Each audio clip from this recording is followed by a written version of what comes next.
Hi everybody. Thought it might be fun to just make sort of a relaxed video as I go through and make a map for an upcoming one-shot that I'm going to be running in my homebrew world.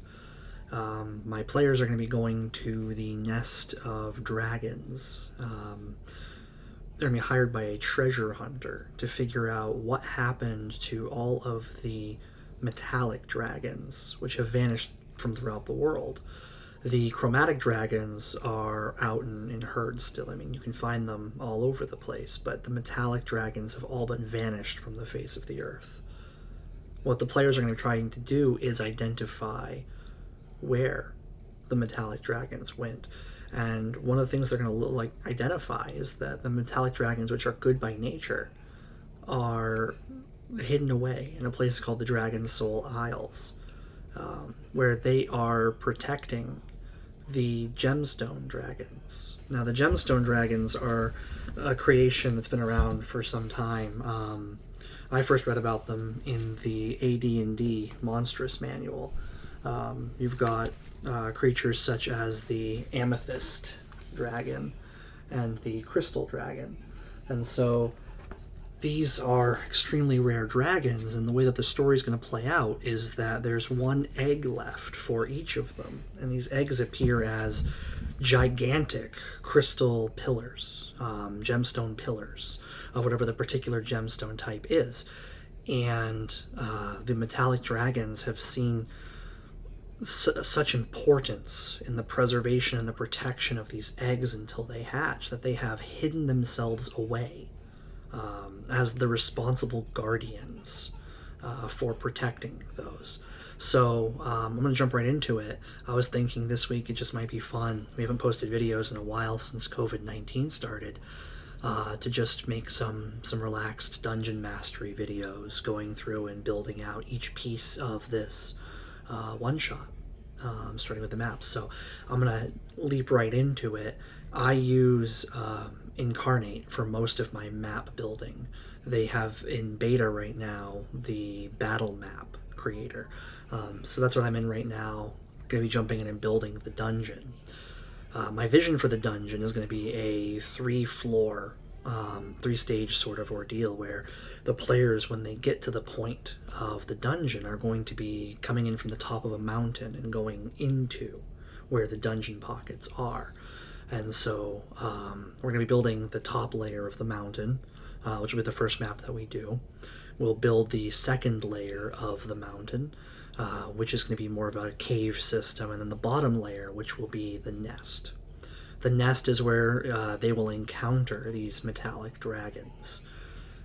And the players will have options, and we'll go over more of this as we write out the plot together in subsequent videos, but the players will have options to either engage with the metal dragons, depending on how their interaction goes, or siding with them against a creature that will then show up afterwards. So today, we're going to build the stage for all of that to happen. So I'm going to jump right into it, talk a little as I go, and we're just going to have a relaxed time of it. First thing I'm going to do is I'm going to come in and I'm going to use the mask tool to sort of rip away the top layers so I get right into the background, which is where I'm going to do a lot of our texturing for the top of the mountain. What I like to do is just clear everything away right away and start with a blank canvas. The way I look at it is we can always add back the next layer on top from there. So the first thing I'm going to do is I'm going to paint a background layer of rock. So we go here to our brush tool and we grab the texture that we want. The catalog's pretty robust. There's quite a few options for the battle map. Let's see what looks good here for the top layer of a mountain. What do I want? So I like this dirt texture, but I think that dirt texture is going to be really good for the cave for the second layer. I kind of like this top bit here, so I think that's what we're going to come in and do. I'm going to adjust size. We can do that either with the keys W and S to make it larger and smaller, or we can use the dial here. Just to make it easier, I'm going to just use a large swath and go through and Oh yeah, I like that. That's a good stone texture for the top of the mountain. Great. The maps that I've been creating, I've been importing into Roll20, and I'll show that whole process in one of the later videos. But for the virtual tabletop system, I like to put the grid on in here. Some people do, some people don't. Some people like to use the grid that comes with Roll20. It's really, whatever your preference is. I like to turn the grid on in here because that tells me exactly how large the items are that I'll be adding. So we'll do that here under the grid tool.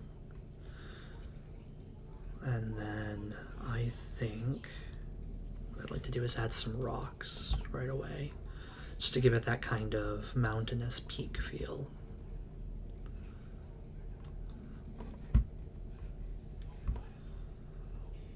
So what I'm going to do is I'm going to use the rocks here.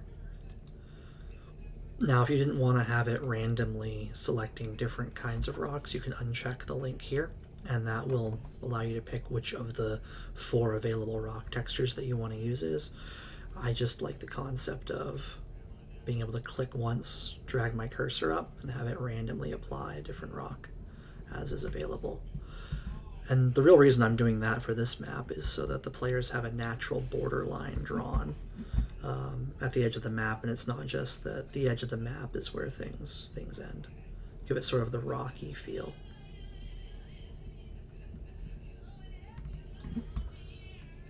And here we go.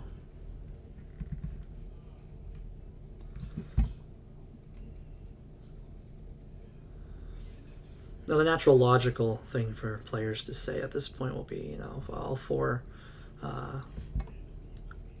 four edges of the map are covered with rocks. How did we climb up here? But the easy answer to say is, well, you mountain climbed. You got to the top of the mountain by climbing over these rocks, and this is sort of the peak of it, the highest point of the mountain. Rather than coming up to a point like you see in the cartoons or in like paintings, this is sort of the peak, but it levels off and has sort of a flat summit. As you climb over the rocks, you get into that summit area. So that looks good to me. I'm going to give it just a bit of a touch up here along the edge, and I think what I saw, there are a couple of ways we could do this with a rock texture. Oh, stone wall might do it. Let's see. And much smaller brush. What I want to sort of do is give it that kind of, yeah, see, it gives it like this shadow effect from the rocks. So it's not just one solid texture, it gives the feeling that the rocks have sort of shifted and pushed their way into the earth there. Gives it more of a pop feel. Same when you're doing water, you could do a similar effect, use a different water texture. Gives it the same sort of feel that the shoreline has an impression. And here we go.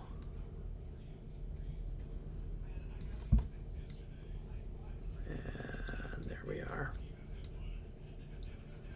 So I just like it. That's something so satisfying to me about dropping the cursor and then seeing the rocks just pop. And boom, there we are. I like that a lot. So now what are we going to put on the top of the mountain here? There's a lot of options. The first is I need some kind of ingress point, a way for players to enter the dungeon. Whether that's going to be something like a trapdoor or just a hole that goes into, the next layer that they can drop down through. How is it that they're going to enter here? And I put some thought into it, right?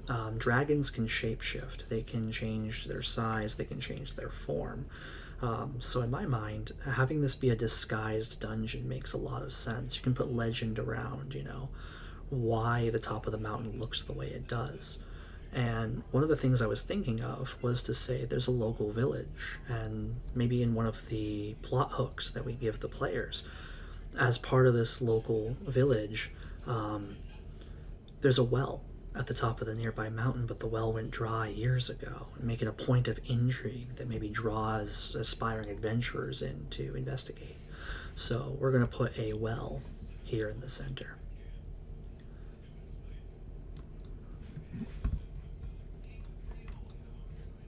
And I think I'm going to make that well just a little larger, right? So it has that sort of, this is the well at the top of a mountain, so I'm going to give it a 3x3 center length so that it's got that sort of build to it. So multiple players could potentially attach ropes to the side and travel down into the well at the same time rather than having to go one at a time. They may still choose to go one at a time, but we're going to give them the option to do more than one. And then we want to give it a feel like this was an ancient place. And so one of the things I saw in here, but it's an ancient place that's fallen to ruin, right? So we want to keep that in mind too. There are these heads of statue, right? The Titan heads. So it's like maybe this was an ancient place of worship, or maybe this was an ancient place of reverence. And there is this, a little larger than I want it to be. Let's shrink that down. I'm holding the S key to do this, to shrink the head down to where I want it to be. But, maybe there's like the leftovers of an ancient civilization, something that might have built these statues here. Again, just another point of intrigue for this map. And it's been buried, or it's been lost to time. Maybe the players will find out that this was at one time an active volcano that's fallen dormant. But layers of volcanic eruption and soot have buried part of the civilization that was once up here. Let's see. And I think one of the things I'd like to add here, there's a fallen statue. And that would be another good thing to add. Where did you get to? Alright, I must have scrolled past it.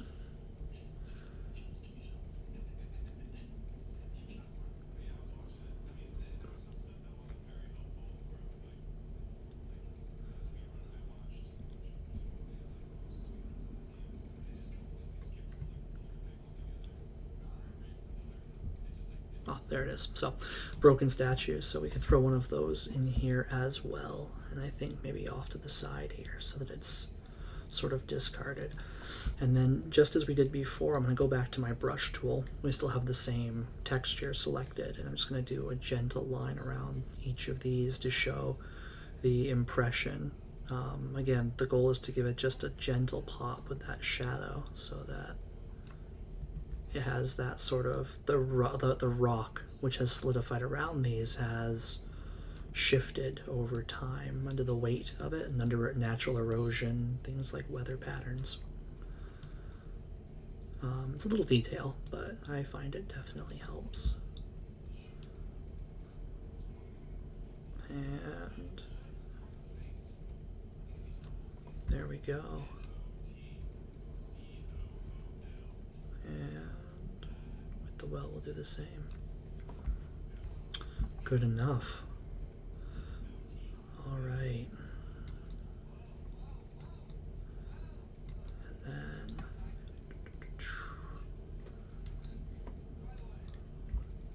it's too strong, so we'll undo that. I'm doing Control Z. We can go up here to our opacity, and every one of the textures you can control a level of opacity with, so that if you want to give it a mark like this, you can. And what I'm going for here is just sort of, if we're going to call this a volcanic area, giving it just a little bit of a darker overlay. So I'm using the crosshatch texture and just a couple of painted lines to give it just that feeling like there has been ash that has fallen here. Uneven, but the scarring and the marks of the land are present. And we'll do that.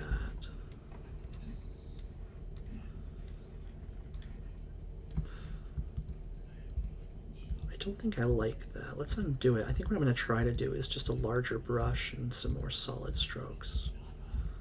sometimes what works the best is trial and error, and that's what we're doing today. So let's give it a larger brush size. Might drop the opacity down to 50%, and let's try that. Oh yeah, that's working much nicer. Look at that. So give it more of that. The rock has been scorched a little, feel.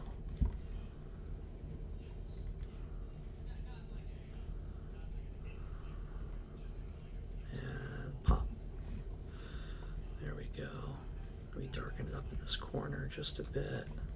And voila. All right.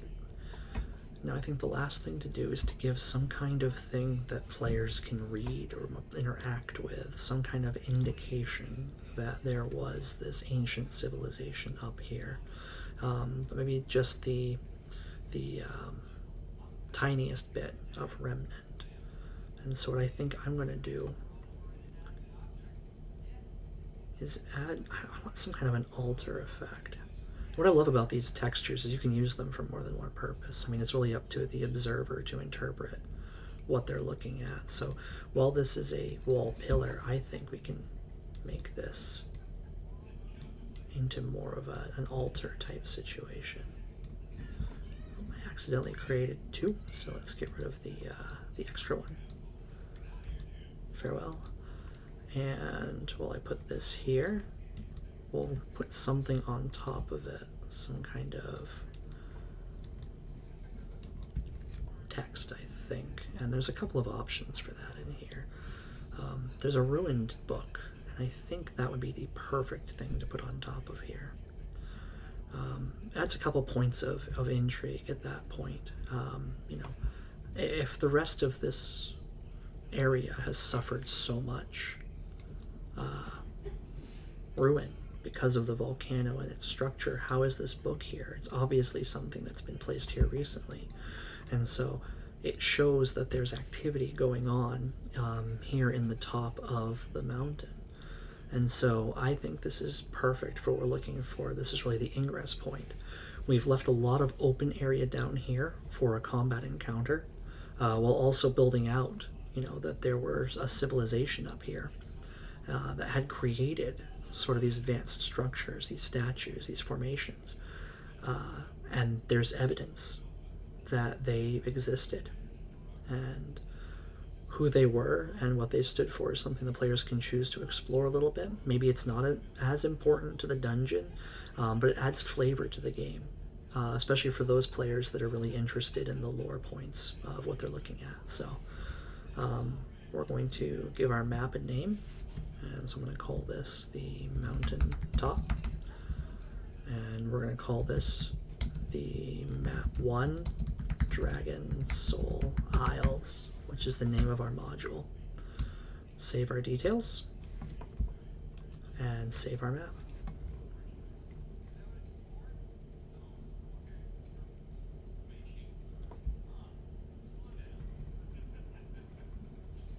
Great. And so with that, that's map 1. I think that's going to conclude the first video. I will see you guys in the next video for map 2.